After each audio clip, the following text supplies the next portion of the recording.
Today I'm going to tell you how you can help your kiddos level up this summer.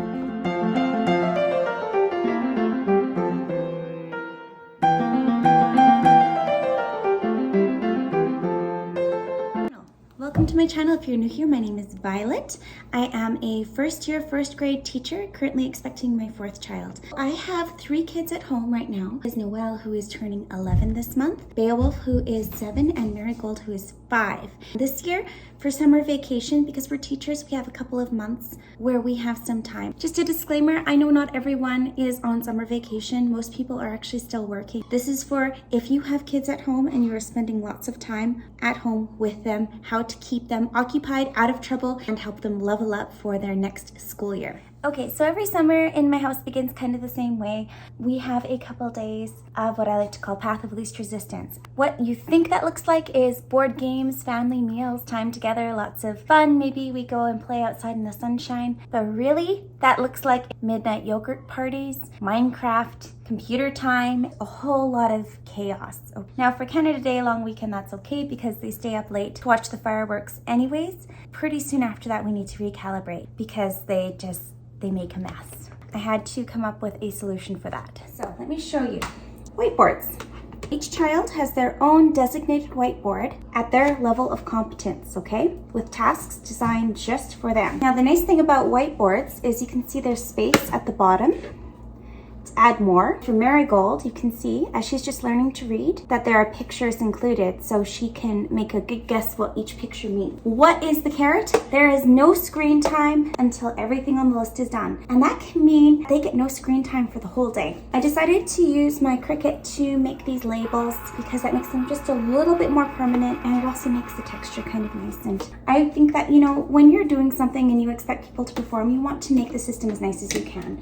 Now, I would recommend, if you are going to go the Cricut route, to use a big chunky font, kind of like this, because I tried a really fine font with Noelle's and it was just horrible to peel and to get that one to work, whereas this one was much better. So I ended up using Sharpie to fix this, but you really want to end up with the product more like this.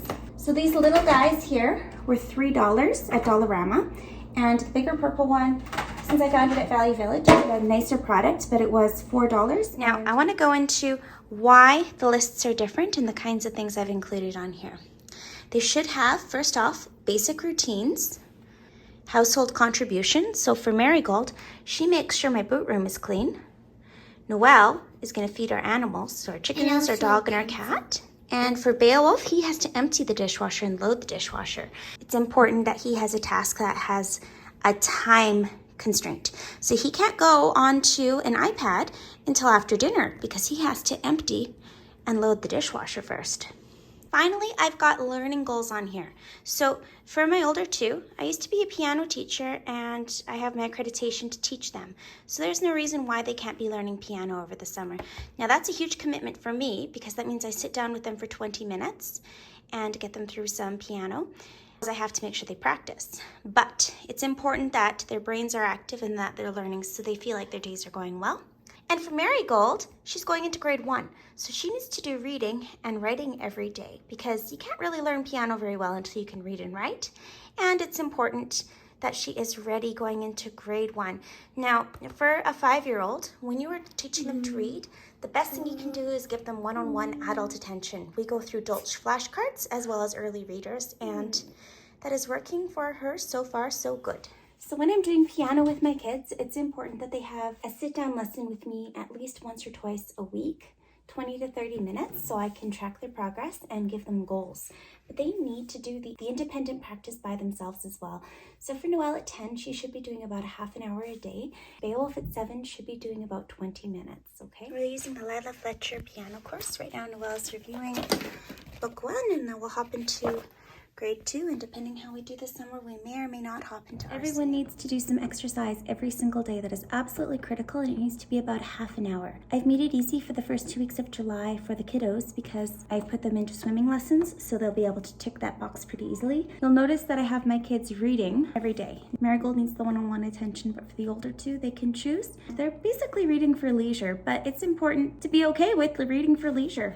I understand not everyone was blessed with piano lessons as children, and you might be looking at that and going, well, you know, Violet, that's nice, you can do that, but I can't do that.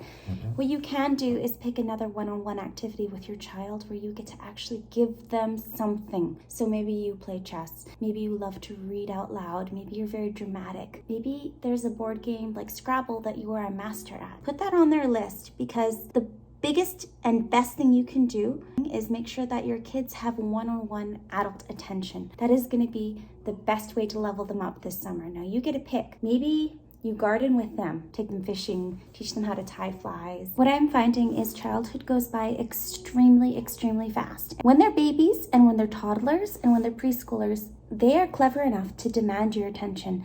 But as they get to be middle schoolers, 10, 11, 12, they stop asking. Your relationship suffers as they become teenagers.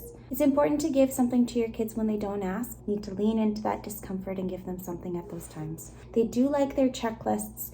I know Marigold grabs hers first thing in the morning and starts working right away. Don't forget to like, comment, and subscribe. If you have any tips for organizing your children over the summer, setting goals, what kind of expectations are fair, and what kind of reward systems you have in place, let me know in the comments below.